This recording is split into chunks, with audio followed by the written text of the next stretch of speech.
പത്തനംതിട്ടയിൽ നിന്നും CK അഭിലാൽ ചേരുന്നു. Abhilal, good morning. പത്തനംതിട്ടയുടെ സ്ഥിതി എങ്ങനെയുണ്ട്? മഴയുണ്ടോ? ഇന്നലെ രാത്രി മുതൽ നേരിയ തോതിൽ മഴ എല്ലാ സ്ഥലങ്ങളിലും ഉണ്ടായിരുന്നു. അവിടുത്തെ സ്ഥിതി എങ്ങനെയാണ്?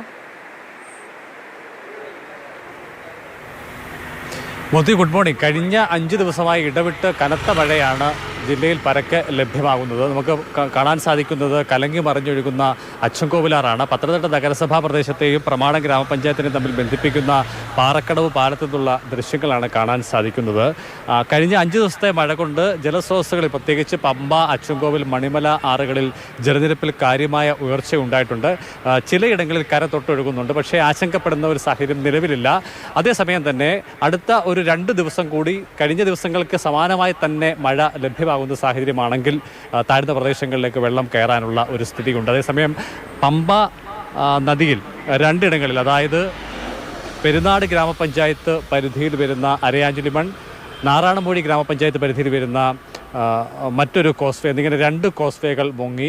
അതിൽ അരയാഞ്ചിലിമൺ കോസ്വേ ഈ കഴിഞ്ഞ പുലർച്ചെയാണ് മുങ്ങിയിട്ടുള്ളത്. ആ മേഖലയിൽ വെള്ളത്തിൻ്റെ നിലയിൽ നേരിയ വർധനവ് കഴിഞ്ഞ രാത്രിയിലെ മഴയോടുകൂടി ഉണ്ടായിട്ടുണ്ട് എന്നുള്ളത് തന്നെയാണ്. അതേസമയം തന്നെ ഏതെങ്കിലും തരത്തിലുള്ള പ്രകൃതി ദുരന്തം ഉണ്ടായാൽ അതിനെ നേരിടാൻ വേണ്ടി ദേശീയ ദുരന്ത നിവാരണ സേനയുടെ ഒരു സംഘം പത്തനംതിട്ടയിൽ ഇന്നലെ എത്തിയിട്ടുണ്ട്. 35 അംഗ സംഘമാണ് വന്നിട്ടുള്ളത്. അവർ കഴിഞ്ഞ കാലയളവിൽ മഴ കെടുതികൾ ഉണ്ടായിട്ടുള്ള പ്രദേശങ്ങളൊക്കെ സന്ദർശിച്ച് ഭൂമിശാസ്ത്രപരമായ പ്രത്യേകതകൾ മനസ്സിലാക്കി വരും ദിവസങ്ങളിൽ ഏതെങ്കിലും തരത്തിൽ വേഗത്തിലുള്ള ഇടപെടലുകൾ ആ മേഖലയിൽ വേണ്ടി വന്നാൽ ആ പ്രദേശം ഒന്ന് പരിചയപ്പെടുന്നതിന് ആവശ്യമായ പ്രവർത്തനങ്ങളിലായിരിക്കും ഇന്ന് അവർ ഏർപ്പെടുക. ജില്ലാ കളക്ടറും അതോടൊപ്പം തന്നെ റവന്യൂവിൻ്റെ പ്രധാനപ്പെട്ട ഉദ്യോഗസ്ഥരുമായി അവർ ഇന്ന് കൂടിക്കാഴ്ച നടത്തുന്നുണ്ട്.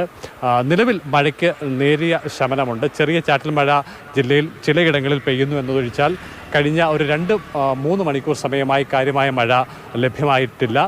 കഴിഞ്ഞ ദിവസങ്ങളിൽ പെയ്ത മഴയുമായി ബന്ധപ്പെട്ട് പലയിടങ്ങളിലും ചെറു റോഡുകളിലടക്കം മരങ്ങളുടെ ശിഖരങ്ങളും മരങ്ങൾ കടപുഴകി വീണും ഗതാഗതം സ്തംഭിച്ചിരുന്നു. ഫയർഫോഴ്സിൻ്റെയും പോലീസിൻ്റെയും നാട്ടുകാരുടെ ഒക്കെ തന്നെ സമയോചിതമായ ഇടപെടലിനെ തുടർന്ന് 1-2 മണിക്കൂറുകൾക്ക് ശേഷം ഗതാഗതം പൂർണ്ണ തോതിൽ പുനഃസ്ഥാപിക്കാൻ കഴിഞ്ഞിരുന്നു. പലയിടങ്ങളിൽ